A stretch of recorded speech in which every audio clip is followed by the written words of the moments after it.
Tama ang hula ng ilan na kaya may importanteng announcement noong Biyernes sa kanyang social media account si Willie Revillame ay dahil sa salang na rin ang Milyonaryo game show niya sa TV5 sa January 2026. At tama nga, inanunsyo na ni Willie Revillame sa kanyang live stream ang kanyang maagang pamasko sa kanyang mga taga-suporta at yun ay mapapanood na nga ang Milyonaryo sa primetime ng Kapatid Network. Dahil nga sa bagong update sa Milyonaryo ay minabuti niyang hindi muna ituloy ang launch nito ngayong December 21. Say nga ni Willie, sa mas malaki at pinagandang studio na sa Mandaluyong City nila gagawin ang pasabog na pagsisimula ng Milyonaryo. Chika pa ng TV host producer.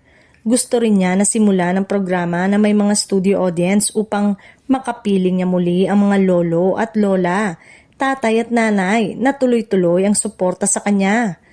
Wala pang ibinigay na date si Kuya Will pero maaaring bago ang kanyang kaarawan sa January 27, magsimula ang bagong programa kung saan araw-araw may magiging milyonaryo.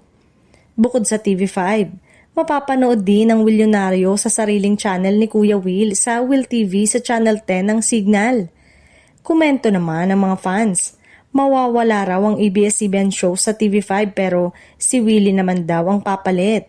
Actually, marami ring shows na papasok sa TV5 primetime na former Kapamilya stars ang magbibida.